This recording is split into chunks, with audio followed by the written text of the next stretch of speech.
Assalamualaikum sahabat muslim. Kembali lagi bersama Fakta Islam. Semoga sahabat semua diberikan Allah Subhanahu wa taala hari yang baik dan penuh berkah.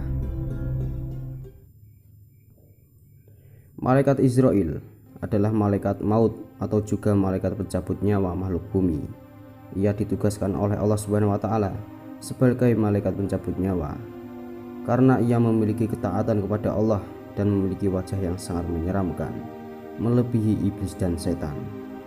Ia tidak memandang bulu jika seseorang makhluk Allah sudah berada dalam ajalnya, maka malaikat Israil akan mencabut nyawanya dengan perintah Allah Subhanahu wa taala. Kelak ketika saat kiamat tiba dan malaikat Israfil meniupkan sangkakala, maka kiamat akan segera terjadi. Saat itu semua makhluk bumi tanpa terkecuali akan mati. Pada hari di mana kiamat tiba, malaikat Israfil akan meniup sangkakala sebanyak 3 kali. Tiupan pertama untuk menakuti siapa saja yang hidup di bumi, tiupan kedua untuk mematikan segala makhluk yang hidup, dan tiupan ketiga untuk membangkitkan segala yang mati.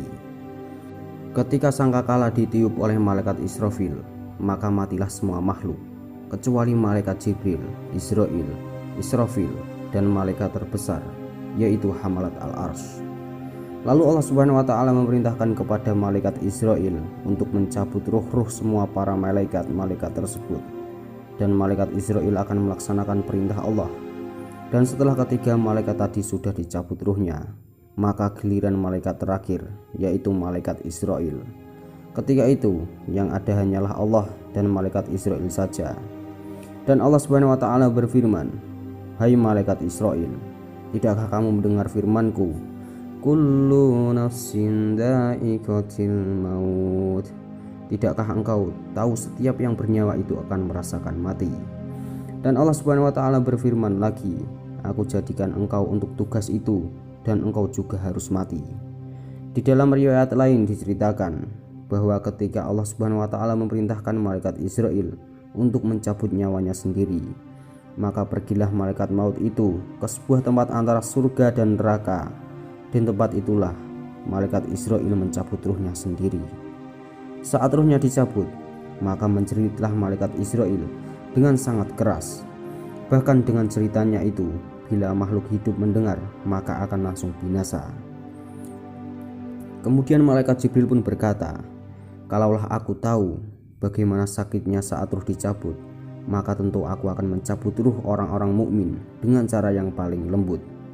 Setelah malaikat Israil mati, maka tinggal Allah saja yang maha berdiri, maha esa, maha besar, dan maha segalanya. Allah Subhanahu wa taala kemudian menghidupkan malaikat Israfil dan Hamalat al-Arsy, dan kemudian memerintahkan malaikat Israfil untuk meletakkan sangkakala di mulutnya, menunggu perintah Allah Subhanahu wa taala selanjutnya.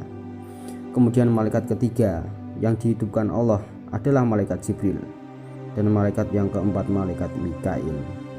Dan setelah malaikat Jibril dan malaikat Mikail dihidupkan, Allah Subhanahu wa taala memerintahkan malaikat Jibril dan malaikat Mikail untuk pergi ke makam Rasulullah SAW dengan membawa perhiasan dari surga dengan mengendarai buraq. Kemudian Allah menghidupkan Nabi Muhammad. Barulah kemudian semua manusia dihidupkan. Semua manusia keluar dari dalam perut bumi dengan keadaan telanjang dan berjalan menuju Allah Subhanahu wa taala. Kemudian mereka berhenti di suatu tempat selama 70 tahun, dan Allah membiarkan mereka hanya tangisan, banjir air mata hingga sampai mulut manusia itu sendiri. Hadis riwayat Abu Hurairah radhiyallahu anhu. Wallahu a'lam bishawab. Wassalamualaikum warahmatullahi wabarakatuh.